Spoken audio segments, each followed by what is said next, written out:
আমি আগেই বলেছি কিছু বলবো না,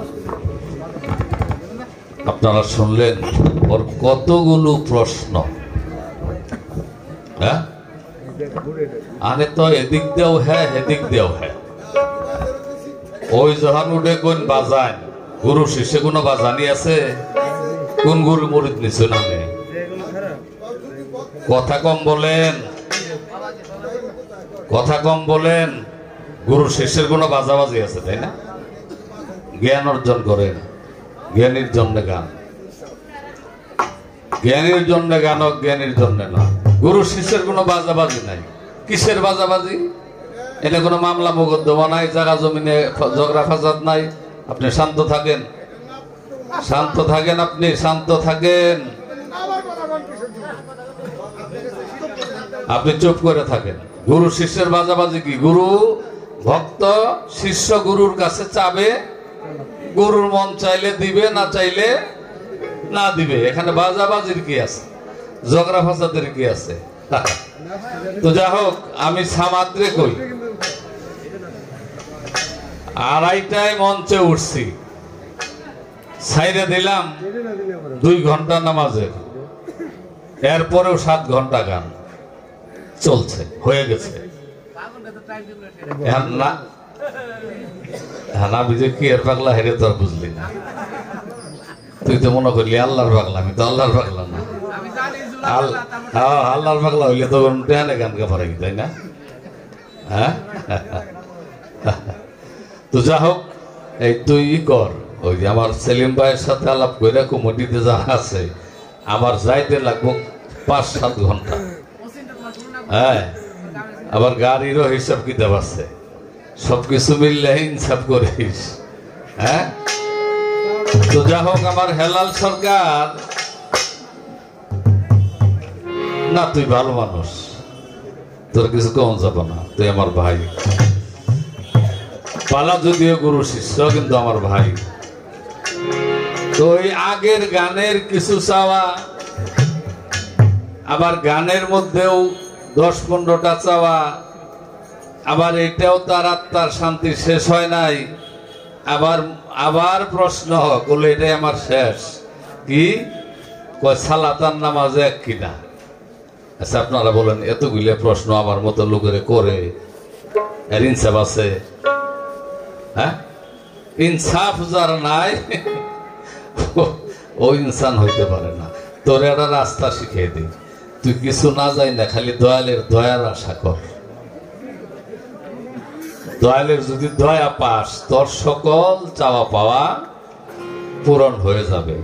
দয়ালের নেক দৃষ্টি যদি তোর উপরে পড়ে, তাহলে আর কোনো অভাব থাকবে না। জবাব তো শেষ। কিন্তু আমি যদি কিছুই না কইতে, ওরা বলবে যে পাগল, তারা কিছু জানে না। এখন কিছু কিছু জানি, কিছু কিছু জানি না, যেটি জানি সেটি কই। সাধক লিখলেন, কিসে শুদ্ধ হবে রতি, শুদ্ধ রতি না হইলে মতি জন্ম নেয় না। আচ্ছা, আপনারা বিচার করেন, রতি কি নাপাক আসলে? হ্যাঁ, বাহ, রতি পাক। এটা যখন স্খলিত হয়, বের হয়, এক দেহ থেকে আরেক দেহে যায়, যদি এইটা দেহের অঙ্গে কাপড় চুপড়ে লেগে থাকে, ওটা নাপাক হয়ে যায়। আর যেটা সরাসরি মায়ের জরায়ুতে প্রবেশ করে, ওটা পাক। ওটা যদি নাপাক হয়, তাহলে তো নাপাক দিয়ে তোর জন্ম।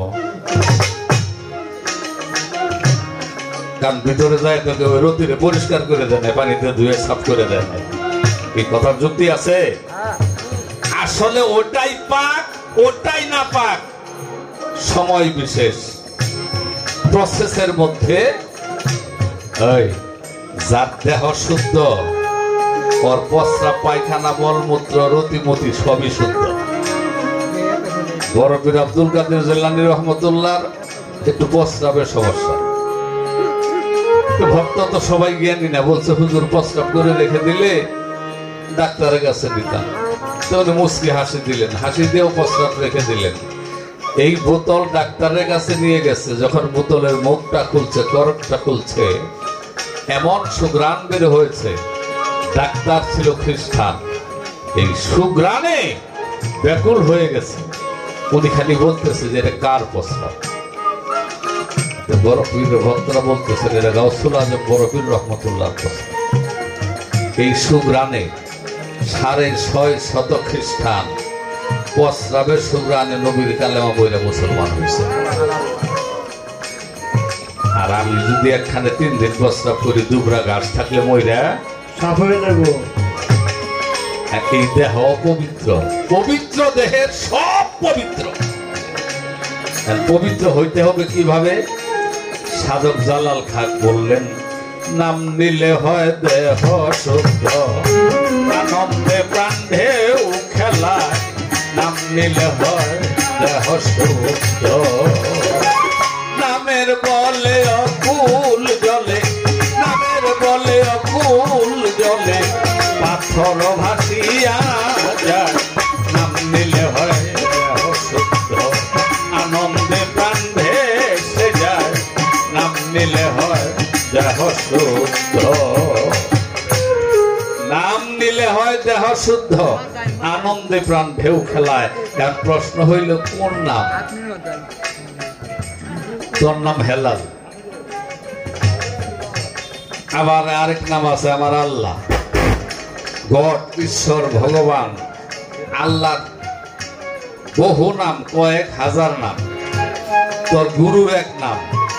তুই কোন নাম ধরে ডাকলে মুক্তি পাবি, তোর দেহ শুদ্ধ হবে? আবার পীর সাহেবেরা ফকির সাহেবেরা কলে এক নাম আছে, ধরেন হাঁস, এর যদি হাঁস হাঁস করে ডাকে নো আসবে? কি গণ লাগবো? তৈ তৈ। ওর নাম হাঁস, ডাকতে হয় তৈ তৈ। তৈ তৈ কইলে হাসে বুঝে যে আমারে খাবার দিব, প্রভু ডাকতেছে। এরকম নাম ছাড়া, ডাক ছাড়া এক নাম আছে যেটাকে অজবা নাম বলে। এখন কিছু কর যে মাইক দিয়ে কই দিব এটা, তোর বারবার মন চাইতেছে, কি করবো ছোট ভাই, পারলে মন করাবো, কষ্ট কম। তো যা হোক, নাম, এই নাম তোর গুরুর কাছে। যিনি তোর গুরু তিনি তোকে নাম দিবে যে হেলাল, এটা তোর মুক্তির নাম, এটা কানে কানে কর। এবং বলে দেয় যে এই নাম কাউকে কোনোদিন বলবি না। তোর প্রশ্নের জবাব দিতেছি আমি, কোনটার জবাব কখনো তুই বুঝে নিস। এরপরে কি ধন দিয়ে গুরু ভজন করবো, ওই ধন কি তোমার কাছে আছে? অবশ্যই তো তোমার কাছে আছে, কিন্তু দিতে মুশকিল। এই ধন তোমার কাছে আছে, বাইয়াত নিলেই, মুরিদ নিলেই এই ধন দেওয়া সম্ভব হয় না। যারাই এই ধন দেয় তারাই গুরু ধনে ধনী হয়। এই ধন তোমার কাছে আছে, আমি জবাব দিতেছি। না থাকলে তোমার গুরু কবুল করবে কেন? অবশ্যই তোমার কাছে আছে, দেওয়ার মধ্যে মুশকিল। আসলে একটা সহজ কথা বলি, বায়াত নিতে সময় কি বলছেন, কি অঙ্গীকার করছেন? আজ থেকে আমার কিছু রইল না, আমার যা আছে সব। আসলে কি কথাটা ঠিক? বাস্তবে এটা হয় না। এই হেলাল, তোর বাড়ি কই? ওখানে। ওইটা কারা? ওইটা আমার স্ত্রী। ওইটা কারা? ওইটা আমার ছেলে। এই বাড়ি কার? আমার। তুই কইছিলি কি? কইছিলি সব তোমার। আমার বলতে যা আছে সব তোমার। তুই করলি একটা মুনাফিকি, এই জন্য তোর কাছে আছে, তোর দেওয়াটা ঠিক হয় নাই। দয়াল তোরে কবুল করে নাই। বাইয়াত দিছে ঠিকই, স্কুলে ভর্তি হইতে চাইলে ভর্তি করে, কিন্তু পড়ালেখা করে তার রেজাল্ট ভালো, যে যা করে রেজাল্ট সে লাভ করে। তোর কাছে ওই ধন আছে। গুরু মানুষ কেমনে ধরে? এই লেখা বললে গুরু মানুষ কেমনে ধরে? গুরুর রঙে রঞ্জিত কেমনে হয়? গুরু গুণে গুণান্বিত হয়। গুরুর আচার আচরণ যখন তোর দেহে প্রতিষ্ঠিত হবে, তখন তুই গুরুর রঙে রঞ্জিত হবি। তোর মুখে দাড়ি নাই, তোর গুরুর মুখে দাড়ি আছে, তাহলে গুরুর সাথে একমত হইতে পারিস? নাই। তোর গুরু সাদা কাপড় পরতো, তুই রঙ্গিলা পরিস, তাহলে গুরুর সাথে একমত হইতে পারিস নাই। তোর গুরু হাত দিয়ে অন্যায় করে না, তোর হাত অন্যায় করে, তোর পা অন্যায় করে, গুরুর দেহের কোন অঙ্গ অন্যায় করে না, তোরটা মাঝে মাঝে অন্যায় করে, আর মানে দুইটা হয় নাই। এইভাবে আচরণ দিয়ে গুরুকে ধরতে হয়, তন্ত্র মন্ত্র দিয়ে না, গুরুকে আচরণ দিয়ে ধরতে হয়। গুরু কখন খুশি হবে? যখন গুরুর আচরণ, গুরুর গুণ তোর ভিতরে প্রকাশ পাবে, তখন তোর গুরু তোর উপরে সন্তুষ্ট হবে, তোকে সন্তান বলে বুকে নেবে। এর আগে নিবে না, যতই কিছু করিস। আচ্ছা, তারপরে আরো প্রশ্ন, ওই যে রতি শুদ্ধ কেমনে হয় এটা বললাম। রতি শুদ্ধ হইলেই এই দেহটাই মতিতে রূপান্তরিত হয়ে যায়। মতি আলাদা কোনো বিষয়বস্তু না, মতি তোর মধ্যে আছে। তোর বউ তো আমার ভক্ত, মিলন কেমনে হবে? আর এই মিলন আর ওই মিলন, দুই মিলন এক মিলন না। আচ্ছা ধরেন রাধা বল্লভের একটা গান আছে, গানটা আমি জানি না, আমি দিয়ে প্রতি, হ্যাঁ কি গানটা কি রে? আরে ওই কলি দেখো, ওইটা তো আমি জানি।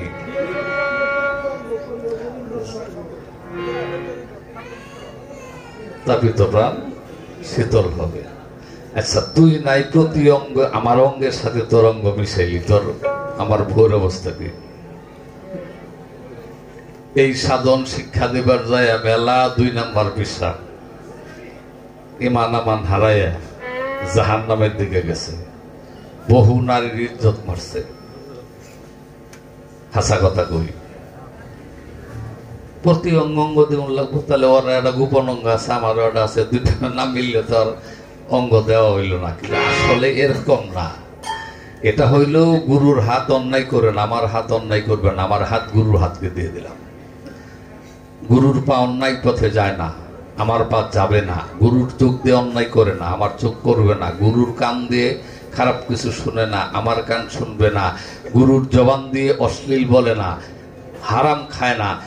এইভাবে প্রতি অঙ্গে অঙ্গ দান করতে হয়, এটা হলো অঙ্গের মিলন। আর গুরু শিষ্যের মিলন হয় কেমনে?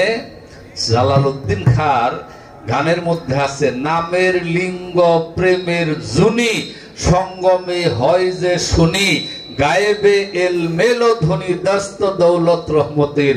গুরুর নামটা, গুরুর জিহ্বা হয়েছে লিঙ্গ, আর ভক্তের কর্ণ হয়েছে জুনি।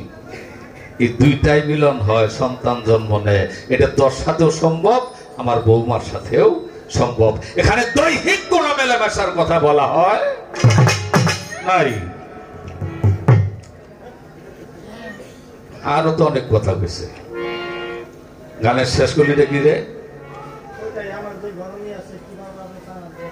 হ্যাঁ ওই যে দিলাম, যতটুকু মনে আছে। অনেক কথা কইছিস তো, 2-1টা প্রশ্ন করলে মনে রাখা সম্ভব। তুই তো জানো সে আমি লেখাপড়া জানি না, লেখকে থোবারও পাই না, আমি এটা পাই না কবু কেমনে, লেখকে থোবার পাইলে দেখে দেখে না কইতাম। আমি তো দয়াল ভরসার লোক। এরপরে আগের প্রশ্ন আছে তার, কি কাপড়? আমি বলছিলাম মায়া নদীর জলে ডুব দিও কৌশলে, কাপড় ভিজে না যেন থেকো হুঁশিয়ার, মানুষ হওয়া মনরে কঠিন ব্যাপার। কয় আমি তো আরো রোগী, এই জায়গায় তো আমার আরো সমস্যা। এই জায়গার যদি তোর সমস্যা থাকে, দমের সাধন গুরুজির কাছে শিখে নিবি, দমের কর্ম শিখে নিবি, রেচক পূরক কুম্ভকের কর্ম শিখবি। রেচক পূরক কুম্ভকের কর্ম যারা জানে তারা ভালো খেলোয়াড়। 10-20টা নারীর সাথে মেলামেশা করলেও ওর দেহের কোনো ক্ষতি হবে না। এটা আমি তোর মাইক দিয়ে কই দেব না, তোর প্রেসক্রিপশন করতেছি, ঔষধ তুই খায় নিস। হ্যাঁ, ঔষধ তুই তোর মুর্শিদের কাছে নিয়ে নিবি। আমি শুধু রাস্তাটা দেখাই দিলাম। মুর্শিদ শব্দের অর্থ পথ প্রদর্শক, রাস্তা দেখানেওয়ালা। দিতেছি আস্তে আস্তে তোর মেডিসিন। সাধক রজ্জবালী দেওয়ানে বলেছেন, কি বলেছেন? রতিরণে গিয়ে পড়ে প্রেম অস্ত্র নাও সঙ্গে, জালাল খার গান। প্রেম অস্ত্র নাও সঙ্গে করে, রিপু যেজন মারতে পারে বুঝে আপন পর। ওই যে তুই লোকসান খাইছস, পরম অংশের পুঁজি মিলাও থাকিতে সংসার, কমতি পড়লে শীত কাটিয়া ধনির ঘরে চুরি কর। মনের মানুষ ধরো, যদি কম থাকে দেহের মধ্যে, এটা ওই যে রাস্তা দেখাই দিলাম যে প্রেম বাজারে কলের ব্যাপার, রতির অনেক গিয়ে পড়ে, প্রেম অস্ত্র নাও সঙ্গে করে, রিপু যেজন মারতে পারে বুঝে আপন পর।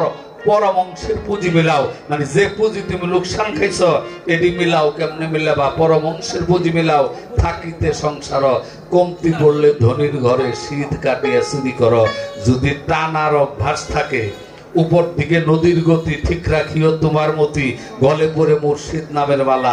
তোমারটা যদি নিম্ন গতি হয় তাহলে তুমি এই সাধন করতে পারবা না। আরেক নদী উপর গতি, তোমারটা হইল নিচের গতি। সাধক রশিদ সরকারে গান লেখছে কি, কামুকের হয় কামের মতি, নিম্ন দেশে হয় তার গতি, ফুল ছাড়িয়া ফলের আশা করে প্রেমের বাজারে, যাইতে পারলে মানুষ কি আর মরে। আরে প্রেমিক যারা, দেহের মধ্যে যার প্রেম, ও মরে না। আর কাম যদি বেশি থাকে মরে। কত দৃষ্টান্ত দিমু তোরে, সাধক জালালউদ্দিন খাঁ এরকম হাজারো বাণী লিখে গেছেন। কি গেছেন? হ্যাঁ, প্রেমিকের ভঙ্গিতে যাইছে নাশ, সরলমতি ঊর্ধ্বগতি, বরং যেন কাঞ্চা সোনা। মন তাহার ঘুমের ঘরে, নয়নে রূপ নেহার করে। কার রূপ নেহার করে? আচ্ছা, বাসর ঘরে যান, ওখানে বিয়ে পড়াইতে অনেক লোকজন লাগে, লাগে না? আচ্ছা, বাসর ঘরে যদি 2, 4, 5 জন যা, বাসর হবে? হ্যাঁ, হবে না। মন তাহার ঘুমের ঘরে, নয়নে রূপ নেহার করে, প্রেম পুরীতে ধরা পড়ে, আত্মসুখ বুঝে না, সরল হয়ে সহজ মন্ত্র। তোর সরল লাগবো, গুরু সরল দেশের মানুষ, সরল হয়ে সহজ মন্ত্র শিখিল যেই জনা, ও তার কাম সাগরে চর পড়েছে, প্রেম সাগরে জল আটে না, প্রেমিকের ভঙ্গিতে যায় সেনা। এরকম শত শত দৃষ্টান্ত তোরে দেওয়া সম্ভব। তবে এক কথায় শেষ, একা যাস না, দয়ালেরে নিয়ে যাস। দয়ালেরে নয়নে রেখে, এই তোরে তো চিন্তা কে, এই তুই যে বলি আমি তো যাবারই বাইরে, তুই যাবে কারা? তুই তো শর্ত অনুযায়ী মুর্শিদের দিয়ে দিস, সুবহান দেহা দিয়ে দিস, তুই কো এহানাও যদি কস আমি তো হেনেতে গেলেই নষ্ট হয়ে যায়, তাহলে সুবহান চন্দ্রে কিছুই দেওয়া। আরে যার দেহ হয় চিন্তা করবো, আমার কে চিন্তা? কি বলেন?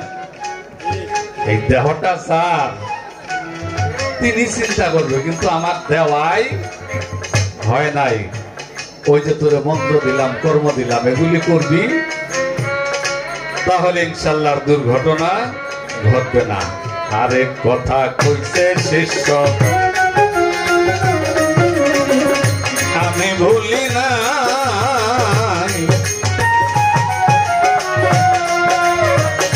মেঘেছিল মনের আগুন দিয়াছে জ্বালায়,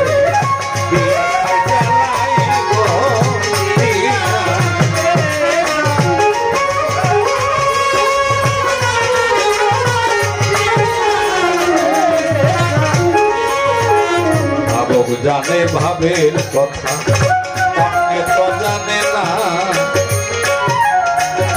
গুরু কৃপা যার উপরে তার কথার অভাব রয় না, কথার অভাব রয় না রে।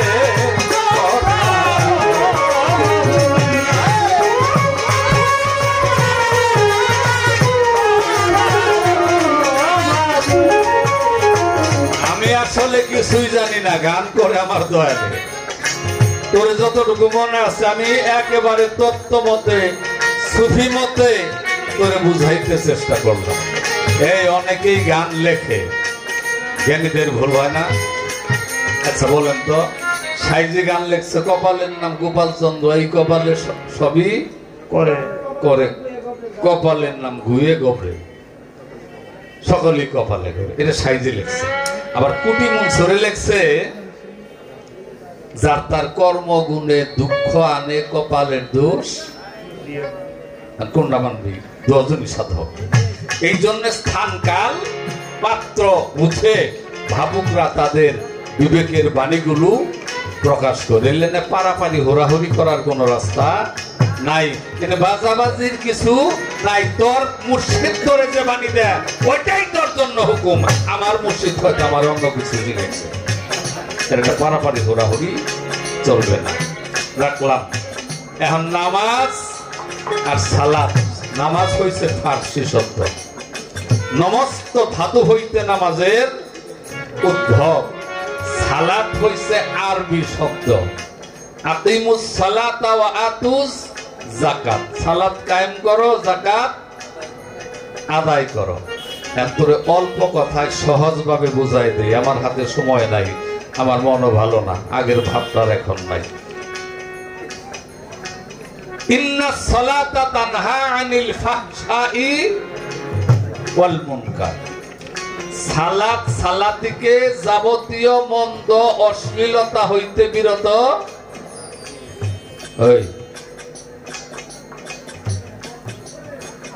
যারা কুপ্রবৃত্তির তাড়নায় কুকর্ম করে ওদের সালাত হয় না।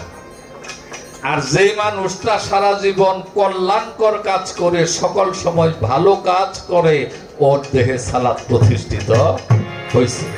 আল্লাযীনা হুম আলা সালাতিহিম দাঈমুনা, সূরা মারিজের 23 নম্বর আয়াত। দাইম অর্থ কি? দাইমুন অহরত, অহর্নিশি, বিরামহীন, বিরতিহীন। সালাত শব্দের অর্থ হচ্ছে স্মরণ সংযোগ। যিনি বিরতিহীন অবিরত সকল সময় সংযোগ রক্ষা করে, সংযোগ স্থাপন থাকে, ওর সালাত প্রতিষ্ঠিত, ওর সালাত কায়েম হয়েছে। আর বাড়তি কোনো কথা তোর আমি বুঝাইলাম না। মধ্যে মধ্যে যদি আকাম কুকাম করস তাহলে সালাত নষ্ট হয়ে যাবে, সালাত ভেঙে যাবে। রাখলাম। তোর মোটামুটি আমার যতটা খেলা আছে জবাব দিলাম। একটা গান গাই। ও জন্ম মরণ আছে গানের মধ্যে আছে, আসা যাওয়া নিয়েও হে বেজাল আছে। ও তোর জন্ম মরণ হবে বারো,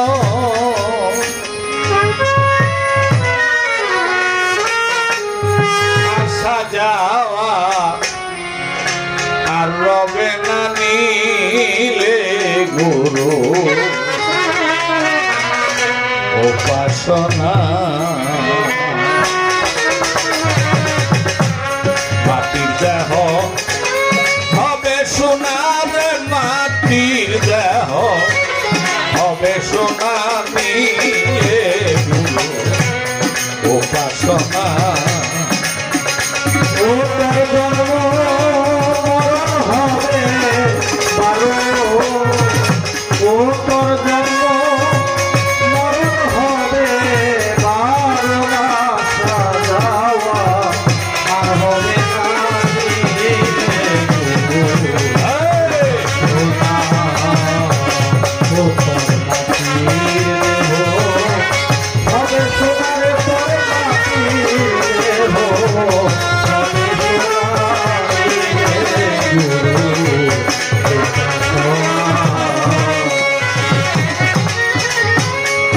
মনরে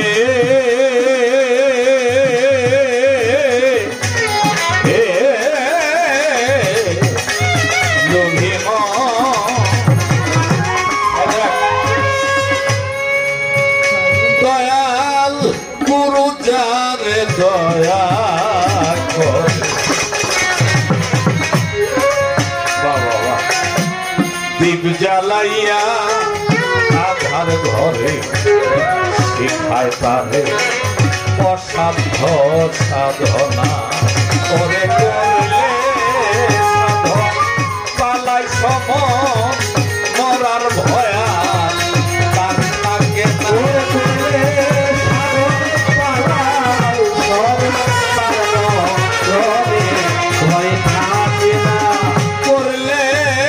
সাধন পালায় সমন থাকে না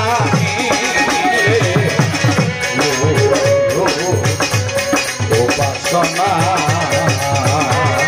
আমি দেহ হবে সোনা তোর মাটির দেহ হবে সোনা নিলে গুরু উপাসনা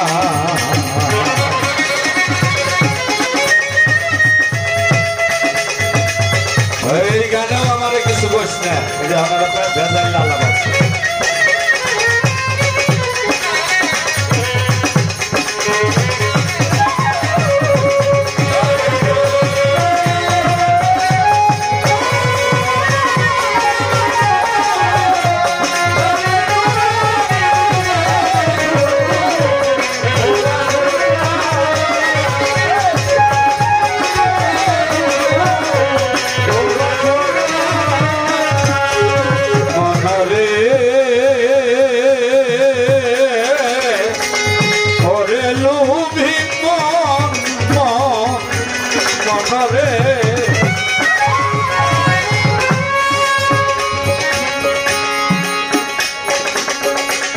জন্ম নিয়ে মানব করলে অহংকারে ভুলে রইলে মানব জমে আবাদ করলে না ওরে গুরুর দয়া না হইলে সূক্ষ্ম বৃক্ষেও ফল ধরে না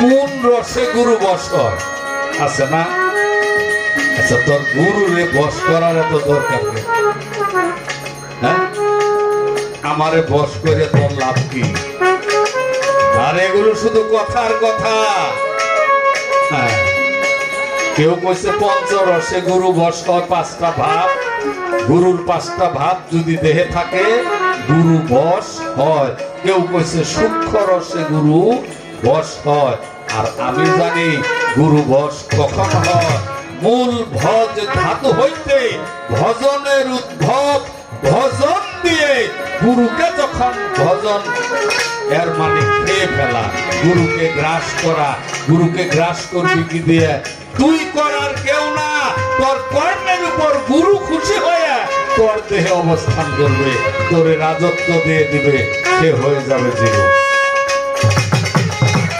জন্ম নিয়া মানব করলে অহংকারে ভুলে রইলে মানব দেহ আবাদ করলে না ওরে গুরুর দয়া না হইলে সুবৃক্ষেতেও ফল ধরে না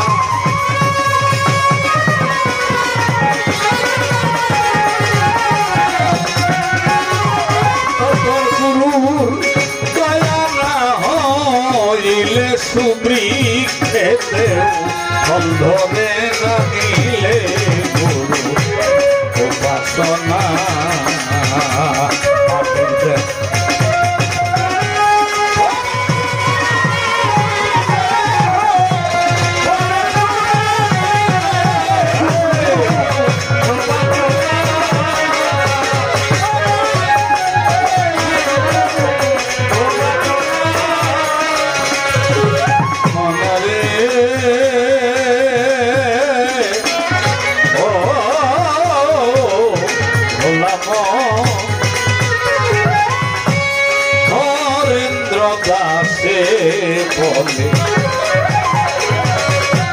রাধা বলল ভুলে রইলে প্রেম ফুলে মধু খাইলে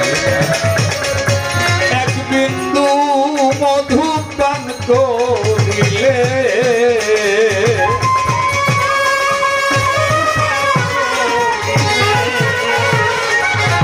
এক বিন্দু মধু পান করিলে কাম জ্বালায়া দেহে রয় না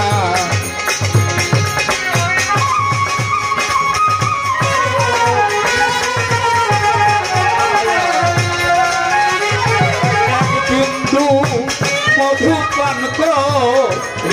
কাম জালাতে হেতে রয় না মিলে উপাসনা মাটি দেহ হবে সোনা তোর মাটির দেহ হবে সোনা মিলে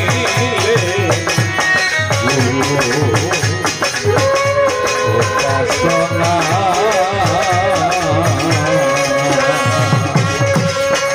এই যে একেবারে কঠিন।